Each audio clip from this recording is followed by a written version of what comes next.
Olá, Solicitei. meus amigos do Instagram. Estamos ao vivo no YouTube, no Facebook e aqui no Instagram, falando sobre jejum com Tribo Vida, ok? Diretamente para o público leigo, o Tribo Vida está com a gente, com a nossa tribo inteira, para o público leigo falando hoje. O tema é jejum, porque o público leigo está querendo saber sobre jejum. Então vamos falar sobre jejum e a ideia é essa.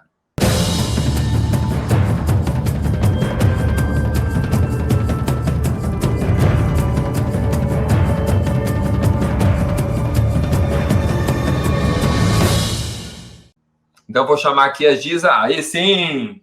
Agora deu. Aí Agora funciona. tá perfeito. Se não é tu de dono do troço, o troço não funciona, Gabriel. É assim? Cara, eles não querem que eu seja convidado por ninguém, então, é isso. Não pode ser convidado por ninguém, só pode falar. Vamos ver como é que vai ficar aqui. Eu vou botar o fone no computador. Vamos ver se vai ficar boa aqui a imagem, o som, aliás. Aí, é assim? Show. Como é que está o áudio, gente? Falando todos aí. Aqui para mim está tudo ótimo, está tranquilo, Aqui perfeito. Também aí? Acho que agora Beleza. está tudo certo, né? Beleza, Gabriel. Fala uma coisa para nós. Tem diferença entre jejum e restrição calórica? Sim. A restrição calórica, ela é uma forma, assim, qual que é a diferença básica, tá? O jejum pode ter ou não ter restrição calórica. Então, assim, metabolicamente, os efeitos até podem ser semelhantes, tá? Se tu, por exemplo, num dia, eu vou dar um exemplo numérico, tá? Uma pessoa tem que comer, vou fazer um cálculo redondo, 2.000 calorias por dia. E ela vai lá e faz uma restrição calórica para comer 1.750. Então, ela está comendo 250 calorias por dia a menos. Ela pode fazer um jejum que num dia ela come 1.500, no outro dia 2.000, no outro dia 1.500, no outro dia 2.000, no outro 1.500, no outro dia 2.000. Com isso, na média, ela também ficou com 1.750, ok?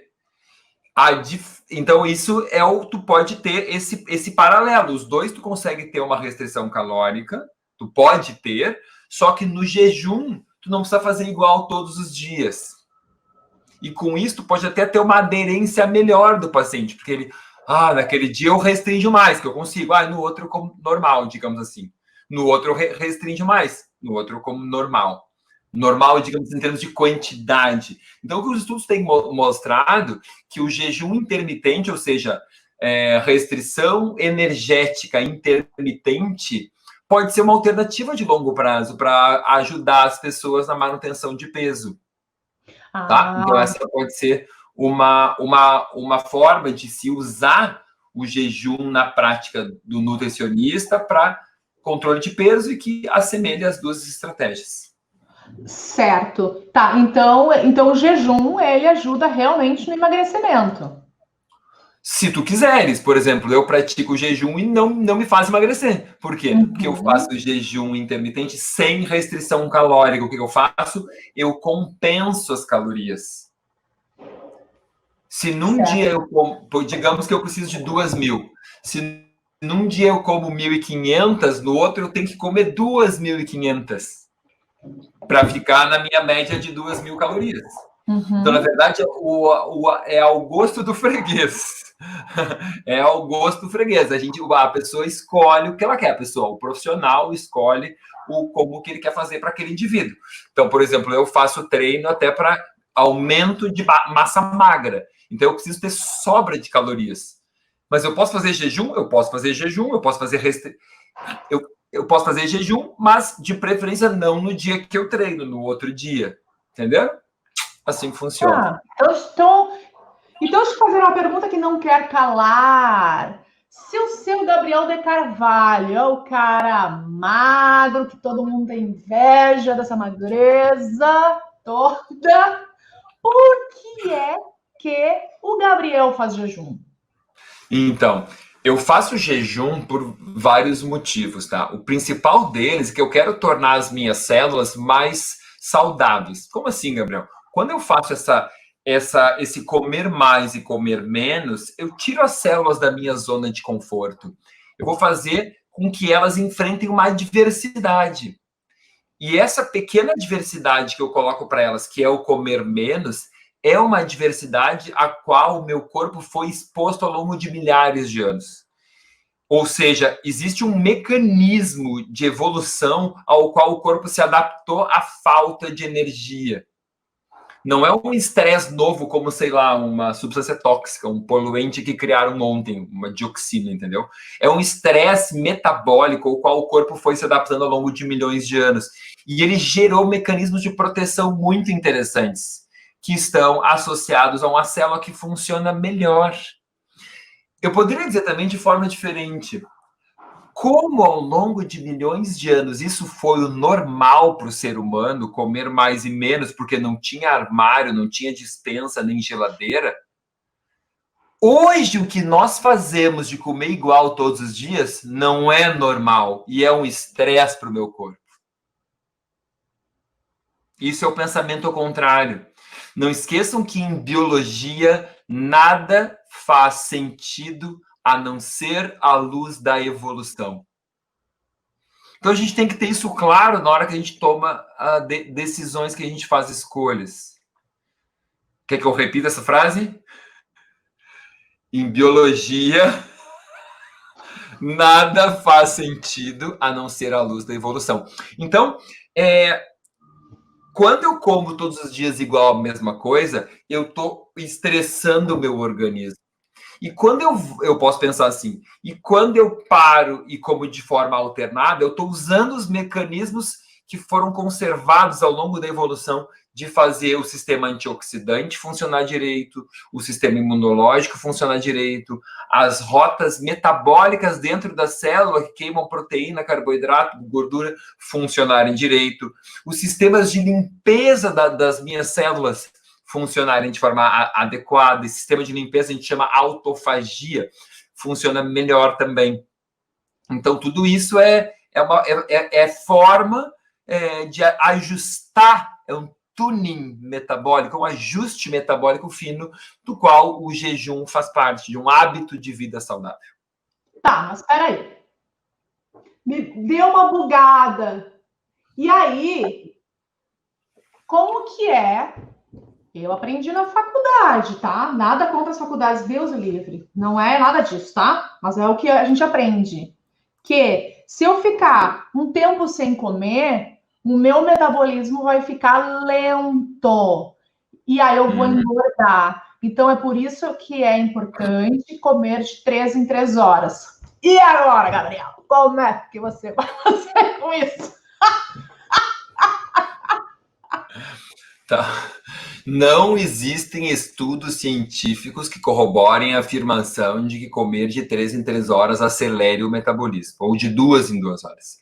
O que existe é, se a minha ingestão calórica for muito baixa, total diária, menos de 20 quilocalorias por quilo, eu entro num hipometabolismo e aí o meu metabolismo vai ficar muito lento. Mas o intervalo entre as refeições não tem impacto nisso, porque isso começa a contar depois de 24 horas. Eu tenho que estar mais de um dia comendo assim pouquinho, ou sem comer, para o meu metabolismo ficar alterado. Então, depois de 2 horas, o meu corpo não sabe ainda, precisa de mais tempo de falta para ele começar a desacelerar. E na prática, leva uns 2, 3 dias. Por isso que a pessoa, assim, naquelas dietas loucas, nos primeiros 2, 3 dias ela emagrece e depois vai desacelerando. O corpo ainda não se deu conta, opa, essa loucura vai continuar, então eu não posso continuar queimando do jeito que eu estava, porque senão a pessoa vai sumir. E a pessoa tem que se dar conta que o emagrecer para o corpo não é bom, é ruim. Ele não sabe que ser gordo é ruim, ser magro é bom. Ele sabe que é bom ser do jeito que está. E se a pessoa não está comendo, é porque acabou a comida. Nossa. É porque entrou um tufão, um vendaval, um ciclone, levou todas as árvores que tinham na frente da caverna, os bichos fugiram, morreram com lava vulcânica e a tempestade, e não tem comida. As pessoas não se dão conta que o corpo não sabe que tem armário e plantação, isso aí é coisa de 10, 7 mil anos, 7, 10 mil anos para cá. E não tem adaptação genética num período tão curto.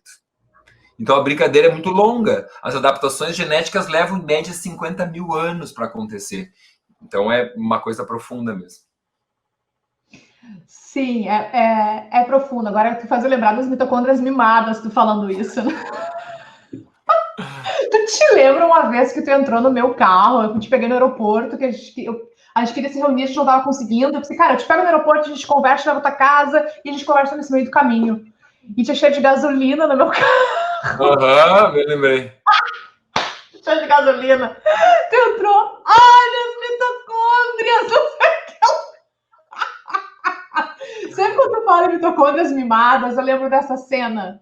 De tu achando ruim o cheiro de gasolina do carro e com medo das mitocôndrias. Tava intoxicando minhas mitocôndrias, caraca. Ai, ai. Tava Bom, muito tempo com aquele cheiro de gasolina, hein? gente, eu nem sentia o cheiro de gasolina. Senti. As pessoas acham que é fácil, né? Assim, não, o carro tinha cheiro de gasolina naquela época, gente. Isso faz alguns anos, mas, né? É o que é, né? Era o que tava. Era o que tava. Era o que tava, era o que tava, filho. Agora, Gabriel, uma pergunta que Só não uma quer coisa calar. antes. Adorei a colocação do Evaldo. Cadê os likes, gente? Obrigado, Evaldo. Cadê os Likes, likes? coraçãozinho. A gente tá aqui, Compartilhamento. a pessoa até botou maquiagem, não parece, mas eu botei maquiagem para estar aqui, entendeu? Quem é que não deu like? Quem é que não segue o nosso canal do YouTube ainda? Quem não deu like, fala, acusa quem não deu like, acusa. Entrega outro, entrega. Fulano deu like. Gabriel, beleza. A gente tentar fazer cara de séria para as pessoas acharem que eu sou séria, né? Senão. Vai. Ó, eu vi uma pergunta ali sobre, eu tenho determinada doença, eu só não lembro mais qual foi a doença que a pessoa falou que tinha, tá? Eu posso fazer jejum? Então, essa é a pergunta. Jejum é para todo mundo? Não, jejum não é para todo mundo. Eu vou dizer aqui quais são as contraindicações de jejum, tá? Primeira contraindicação é gestação, tá? Ninguém sabe ao certo se pode ter um efeito bom ou ruim. Existem poucos estudos com aquele período de jejum do Ramadã, que são o jejum que os islâmicos fazem durante só um mês, e pegaram mulheres que passaram a gestação durante o Ramadã e fizeram o jejum, que é opcional. Veja bem, já lá na lei islâmica, me perdoem se estou falando alguma besteira, mas lá nas orientações de saúde do Ramadã para os islâmicos, a gestante ela é opcional que ela faça ou não. Então, veja, lá não é contraindicado. E algumas fizeram, eles acompanharam e não deu nenhuma diferença naquelas mulheres que fizeram algum jejum durante a sua gestação, ok? Bom, mas não é indicado, porque não tem metabolicamente algum benefício que a gente imagine que possa ter, tá? Bom, então a primeira coisa é gestação. Segunda contraindicação possível é compulsão alimentar. E não é pessoa, eu sou compulsiva. Não, pessoas que têm diagnóstico psicológico ou psiquiátrico de compulsão alimentar. Binge eating. Pessoas com bulimia, por exemplo, tá? Que comem grandes volumes e provocam vômito depois. Essas pessoas podem ter esse comer compulsivo disparado, tá? Na minha prática clínica, eu não tenho pacientes com bulimia. Eu tenho aquelas que dizem que tem uma compulsãozinha. Nenhuma delas disse, passei a ter mais por causa do jejum. Eu nunca tive um caso. Mas também não são a maioria, tá? São raras pacientes com esse diagnóstico. Terceira contraindicação é diabetes tipo 1. Diabetes tipo 1, aqueles que usam insulina. Então, isso também é uma contraindicação. Por quê? Porque essa pessoa, ela até pode fazer, só que ela tem que saber lidar muito bem com a sua insulina e com o monitoramento da sua glicose. Se ela tiver essa habilidade, ela mede, monitoriza a glicose, de repente tem aquele sensor implantado, né? Tem muita cancha de muitos anos de prática, talvez ela possa fazer. Eu, orientado por um profissional Por exemplo, um paciente meu com diabetes tipo 1, acompanhado por profissional e que tem experiência, eu orientaria, porque existem N protocolos de jejum, vários diferentes. Então, eu não teria medo de orientar algum tipo de protocolo, mas ninguém, por conta própria, deve sair fazendo. Essas são as 3 contraindicações mais importantes, tá? Então, eu tenho dor de estômago quando eu não como, então isso é contraindicação? Não, não é. A indicação é tratar o seu estômago que está doente. Ou eu tenho tontura e tenho náusea quando eu não como, então é contraindicação? Não, não é. Você tem que tratar a base. A questão é que jejum para essas pessoas não é a primeira coisa para ser feita. Essas pessoas têm outras coisas para arrumar antes. Isso é importante elas entenderem. Tem que ir numa ordem, escalonando. Não é assim, o jejum trata tudo, cura tudo. É parte de uma estratégia de tratamento. Nada, né? Aliás, não é uma coisa só, um movimento que tu faz que vai mudar tudo, né? São passos, isso é uma coisa muito importante de falar, ou seja, não é só o jejum, são outras coisas também, mas o jejum é uma excelente ferramenta para inserir também, né? E, claro, a gente está aqui falando muito com o público leigo, então a gente está dando algumas pequenas orientações, né, Gabriel? Mas sempre deixando muito claro que é importante mesmo ele ter o seu profissional, né, preferencialmente que seja da nutrição funcional, né, para ajudá-lo e apoiar nisso, né, nessa inserção do jejum e na melhor forma de fazer, né, Gabriel? Com certeza absoluta. Principalmente se a pessoa tem patologias, né? Exatamente. Beleza. Então, quando tu fala em jejum intermitente, o que é considerado jejum, Gabriel? A partir de quanto tempo sem comer nada que eu tô em jejum? Que é o jejum intermitente. Tá, primeiro, a partir de 12 horas sem se alimentar é considerado jejum. Tá. Na verdade, se tu for num laboratório fazer um exame, eles vão te dizer assim, jejum de 6 horas. Se tu tá sem comer às 6 horas, tu tá em jejum às 6 horas. Se tu tá sem comer às 8 horas, tu tá em jejum às 8 horas. Mas metabolicamente, isso não tem benefício nenhum. É só essa a diferença. O que eu quero dizer é, eu comi agora e daqui a 1 hora eu não comi ainda, aí não é jejum, eu tô no estado pós-refeição. 2, 3, 4 horas é o meu pós-refeição, pós-prandial, como a gente chama. A partir de 4 horas, aí já começa a entrar em jejum. Por isso aquela história do comer de 3 em 3 horas, 4 horas no máximo, porque aí já começa, já acaba aquilo que tu comeu, foi digerido, foi absorvido, e o corpo já está pronto para receber mais. Né? Conforme o que tu comeu, pode sumir em 2 horas. Se tu comeu carne, vai ficar 4 horas até. Se tu comeu só uma banana, 2 horas, 1 hora, acabou. Entendeu? Certo. Então, o jejum intermitente é onde eu fico em períodos alimentadas e períodos em jejum, que tem que ser pelo menos de 12 horas. Isso. E é importante dizer jejum. O que a gente fala quando fala jejum intermitente? Existe o jejum intermitente, existe a restrição energética intermitente. Deixa claro, em geral a gente fala jejum intermitente, mas a gente está querendo dizer restrição energética intermitente, que é o mais correto. Só que como é tão comprido, as pessoas abreviam e falam jejum. Então, jejum significa não comer nada. Intermitente é de forma alternada. Então, eu posso ter um não comer nada de forma alternada, ou seja, eu não como nada na segunda, na terça eu como, não como nada quarta, na quinta eu como, não como nada na sexta. Isso é um jejum intermitente. Se eu faço aquilo que eu expliquei antes, um dia eu como 2.000 calorias, no outro 1.000, no outro 2.000, no outro 1.000, no outro 2.000, no outro 1.000, estou fazendo uma restrição energética intermitente. Vejam que aqui eu não estou nem citando o tempo, se eu estou a 12, 18 horas sem comer, ou 16. Junto com esses protocolos, aí pode ser, eu posso comer com qualquer deficiência de calorias, eu posso fazer 12 horas comendo, 12 horas não comendo. Eu posso fazer 14 horas não comendo e, portanto, 10 horas comendo. Eu posso fazer 16 e 8.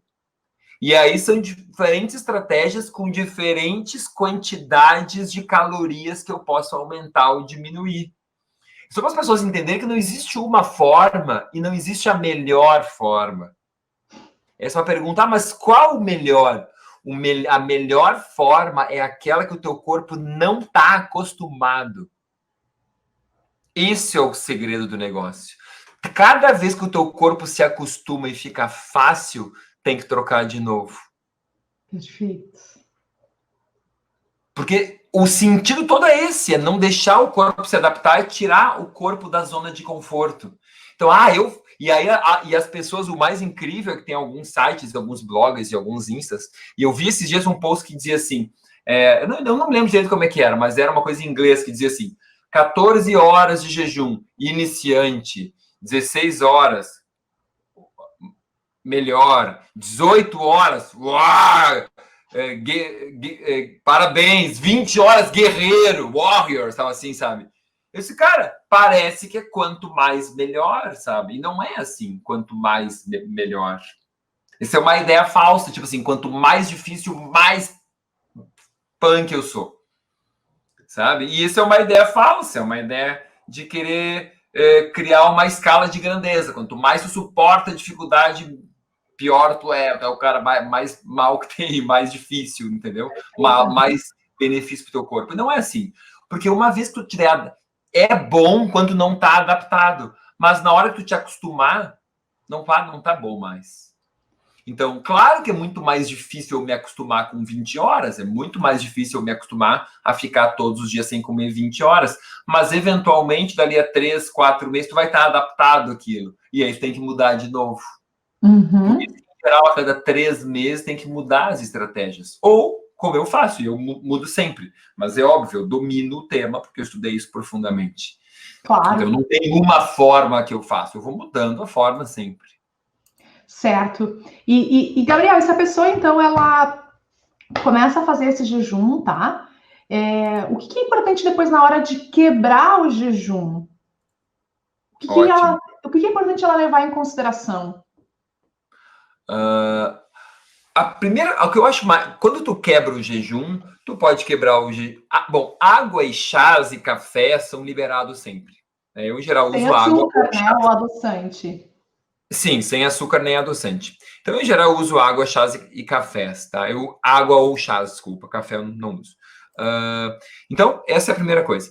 Segunda coisa, tu pode quebrar, ideal, com proteína ou com gordura. Alimentos proteicos ou alimentos gordurosos. Sempre que tiver um alimento com carboidrato, a chance de tu ter uma hipoglicemia reativa é maior. Em especial no começo, que são aquelas pessoas que não estão muito bem adaptadas. Tipo, eu me lembro de uma vez que eu fui lá no começo, faz 4, 5 anos, que eu fui de Porto Alegre para São Paulo, fui dar uma aula, acordei, peguei o avião de manhã, em jejum, fui para lá, barará, e eu levei várias coisas para comer.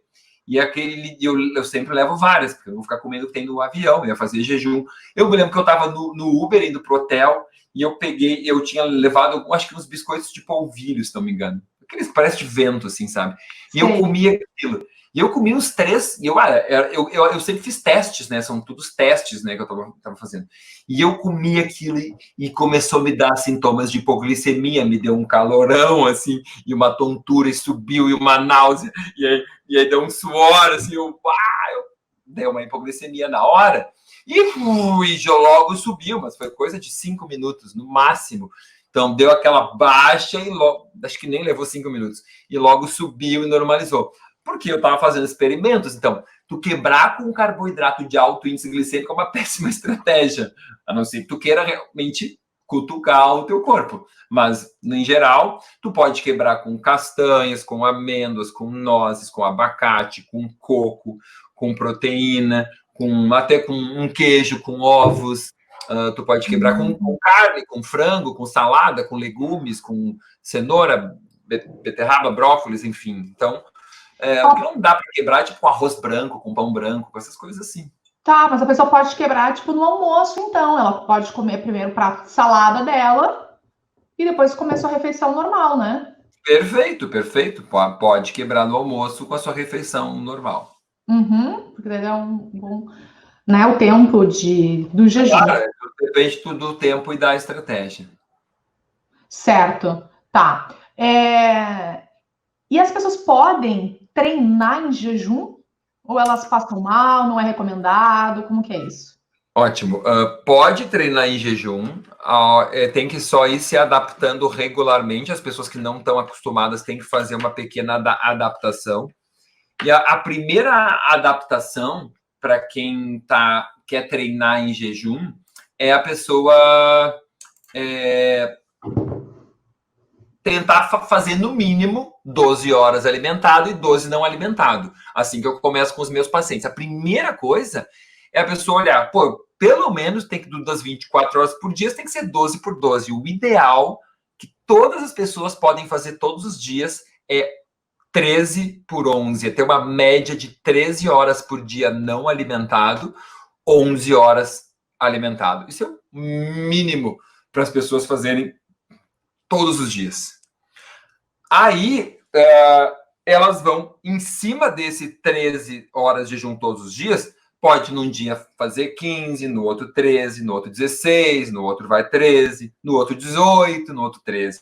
Só para entenderem a dinâmica, como é que eu penso, tá? E agora, voltando ao treino em jejum. Naquele dia, então, ela está 13 horas em jejum e vai treinar.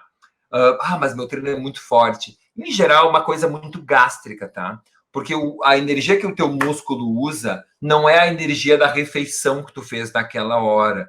É a energia da refeição anterior. O que está acumulado dentro do teu músculo, tá?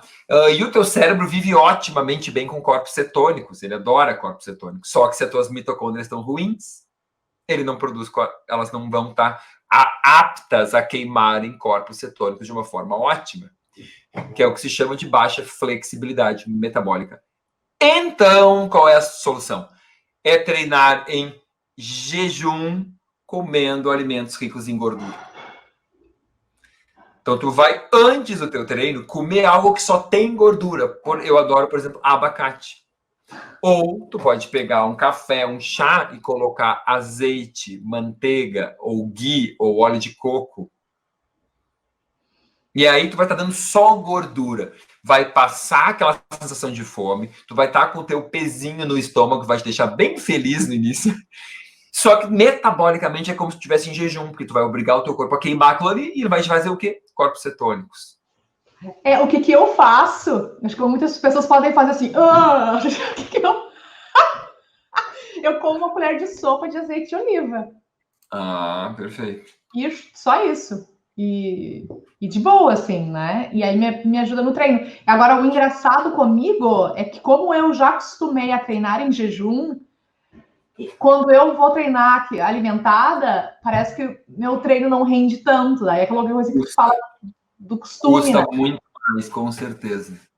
Depois de estar acostumado a treinar em jejum, ninguém que se acostuma a treinar em jejum volta a treinar alimentado. Só eu. Eu adoro sacanear o meu corpo. Então, mais ou menos uma vez por semana, não, mentira, não consigo. Uma vez para cada 15 dias, eu treino depois de ter comido. E é horrível, eu perco a minha performance, meu treino eu fico fraco, e aquela coisa no estômago fica chata. Mas tá tudo bem, eu faço de propósito só para sacanear o meu músculo e ter que se virar com comida. Perfeito. Ô, Gabriel, a gente já tá indo para a reta final agora, tá? Da nossa live. Eu lembro que, quando tu começou a estudar o jejum, assim, de forma bem profunda, tu me explicou uma coisa que eu achei muito interessante, que aí eu te perguntei, tá, mas por que fazer jejum, né? Qual que é o grande lance do jejum? E tu me falou que é ativar os genes da longevidade. E eu achei aquilo tão lindo. Eu queria que tu falasse um pouquinho sobre isso. Ótimo. Antes disso, eu gostaria de dizer que todos os estudos em que se faz jejum, existe complementação de micronutrientes. O que eu quero dizer com isso? Que no momento que tu começa a tirar um dia, fica 24 horas sem comer, num dia, uma vez por semana, tu diminuiu em 1/7 a tua ingestão de calorias, mas também de proteínas, de vitaminas, de minerais e de antioxidantes. Se tu comer num dia 2.000 calorias, no outro 1.000, 2.000 e 1.000, 2.000 e 1.000, e assim for por diante, que vai acontecer? Tu vai comer, em média, 25% menos calorias, mas 25% menos cálcio, ferro, fósforo, potássio, zinco, cobre, manganês, polifenóis, fitoquímicos, ômega 3, etc. Então, o que os estudos fazem e mostram? Não existe nenhum modelo com animais, em células, em camundongo, em peixe, em roedores, tá? Que tu faz essa restrição energética. Isto não repõe os micronutrientes, não tem aumento da longevidade. Ou seja, desnutrição não aumenta a longevidade. Só vai funcionar se você está gordo, porque estar gordo é ainda pior do que emagrecer desnutrido. O gordo mal nutrido, inflamado, ele, em média, não é sempre, em média, não é sempre, morre mais que o magro desnutrido. Gordo, desnutrido, inflamado, morre em média, não é sempre, mais que o magro, mal nutrido e menos inflamado, porque o tecido adiposo inflama, tá? Dito isso, o jejum aumenta a expressão de genes de longevidade quando nós estamos bem nutridos, em termos de micronutrientes.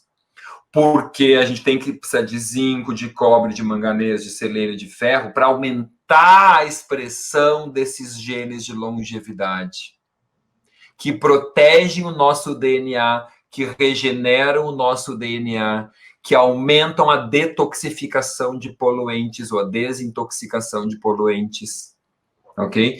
Que geram limpeza das nossas células, que otimizam a regeneração das células imunológicas. Então, são várias coisas que se alteram em benefício da pessoa que tem essa atitude da restrição energética intermitente. Restrição energética intermitente é comer mais num dia e menos no outro, mais num dia e menos no outro. E nisso, essa questão de diminuir o tempo ajuda muito, porque os estudos mostram que a pessoa não consegue compensar. Se ela só tem 8 horas por dia para comer e 16 que ela não pode, ela, em geral, não consegue tocar todas as calorias que ela precisa ali dentro. E é mais fácil ela comer menos em menos tempo. Por quê? Porque uma vez que tu começa a comer, tu começa a ter fome. Se tu nunca observou isso, Giza, tu tá em jejum, tu tá super bem. Tu come. Na hora que tu começa a comer, tu começa a ter fome, ter vontade de comer. Tipo assim, eu tô em jejum, mas vou comer só uma coisinha. Ah, se ferrou. Tu quebra o jejum com uma coisinha, começa a ter fome. Agora, se tu ficar sem comer nada, é muito mais fácil. Então, tu aumenta essa janela de oportunidade, tipo, comprime as refeições ao longo do dia no menor número de horas. E eu vou completar. A estratégia mais importante é antecipar o jantar. Mais do que tirar o café da manhã, botar o jantar cedo é muito importante. E aí tu aumenta essas horas. Começa lá às 19 horas e vai até o café da manhã ou o lanche da manhã no dia seguinte. Ou até o almoço. Aí tu vê conforme é o sistema que a gente vai utilizar em cada momento, de forma rotacionada. Isso. Então o pessoal tá falando muito aqui, mas então tem que suplementar, parará. Então é exatamente isso que o Gabriel falou. A gente tá trazendo essa informação aqui para vocês, para o público leigo também, mas justamente a gente não quer que vocês fiquem fazendo as coisas sozinhos. Então, neste caso, é importante sim ter o acompanhamento de um profissional. Mas eu quero consultar com o Gabriel, tem que ser o Gabriel. O Gabriel não dá conta, gente, de atender todo mundo. Então, mas olha que legal que a gente fez. Porque a gente pensa em vocês. Nós criamos uma página onde a gente lá indica, recomenda alguns dos alunos do Gabriel que se formaram com ele, fizeram uma prova e passaram na prova. Por essa razão, essas pessoas estão lá. Então, se vocês querem um profissional para ajudar vocês e não estão encontrando, vai lá, gabrieldecarvalho.com.br/profissionais, que tem alguns alunos nossos lá, então, nesse site, tá? Legal? pessoal. Mas as pessoas podem começar a fazer essa brincadeira, né? Mas é importante mesmo a suplementação para a pessoa não ficar desnutrida, como tu disse, né, Gabriel? Exatamente, isso é bem importante. Tá, beleza. Tem mais alguma coisa importante que tu gostaria de falar aqui sobre o jejum para finalizar? Eu acho que as coisas mais importantes foram comentadas. E o que eu diria? Se você tiver que escolher uma estratégia para você utilizar, a primeira delas é antecipe o seu jantar. Primeira coisa. Primeira coisa, tem que fazer uma coisa, tá? Primeira é antecipe o seu jantar. Eu tenho feito isso já. Aê! Eu Quanto estava jantando mais. às 9h30. Como? Eu estava jantando às 9h30. Tu me ensinou que tinha que jantar mais cedo. Hoje, 6h30, 7 horas, eu já estou jantada. Uau, que espetáculo! Que espetáculo. Então, primeira coisa é jantar cedo. Segundo, então, se você jantar às 19 horas, 19h30, quando chegar às 7h30 da manhã, fechou 12 horas. Quando fechou 8h30 da manhã, são 13 horas. Então, das 19 horas da noite às 8 da manhã, tu já tem as tuas 13 horas. E tu tá num horário bem adequado para começar a comer de novo. Só isso vai ser de grande benefício à tua saúde. Você quer mais, você pode deixar o jantar ainda mais cedo e botar para o lanche da manhã. É uma estratégia. Você quer mais, tem estudos que o jantar foi às 4 da tarde. Então, a pessoa praticamente terminou de comer na hora do lanche. E esses são os estudos mais incríveis. Que é um tipo de jejum que chama dieta de tempo restrito. Os benefícios são incríveis, tá? Então, assim, existem muitas formas de ter benefício, mas a primeira e mais importante é jantar cedo. A segunda é, então, ter essas 13 horas. E a terceira é comer mais no menos, ou assim, normal num dia e menos no outro. Normal num dia e menos no outro. E aí você tem essa intermitência, ok? Não se apegue apenas às horas, se apegue a todos esses fatores e a qualidade da sua alimentação nesse período também. Ok? Era isso. Perfeito. Deixa eu fazer um pedido aqui para as pessoas antes da gente terminar a live. Primeiro eu quero que vocês façam uma coisa e depois eu vou explicar por quê, tá? Agora eu vou pedir para vocês printar a tela aqui, minha e do Gabriel, que está no Instagram ou no YouTube. Printa a tela. Vai, Gabriel. Pose pro print. Printem. Pose. Printaram? Beleza. Então tá. Então agora eu vou pedir para vocês compartilhar esse print e nos marcar contando para nós o que mais de importante vocês aprenderam nessa aula de hoje. Por quê? Porque a gente quer saber o que vocês estão aprendendo, o que vocês estão levando para a vida de vocês, para a gente poder cada vez mais trazer mais assuntos de uma forma mais simples possível, que realmente seja contribuição para a vida de vocês. Beleza? Então, façam essa postagem ou no feed ou no stories, nos marquem, escrevam para a gente saber o que mais importante vocês levaram dessa live de hoje. Tá bom? Perfeito. Combinado. Gabriel, muito obrigada pelo teu tempo. A gente sabe que o teu tempo é super corrido. Tu fica aqui toda segunda-feira com a gente. É muito rico isso para nós. Obrigada de verdade pela pessoa que tu é. É uma honra te ter aqui nesse período aqui conversando com a gente sobre esses assuntos. Muito obrigada. É com muito amor que eu venho aqui para poder dar essa contribuição para a população, para que todos tenham acesso à informação de qualidade científica, segura e que façam um bom uso dela. Obrigada, gratidão, pessoal. Gratidão às pessoas que estiveram aqui com a gente durante esse tempo. Tchau. Tchau, gente.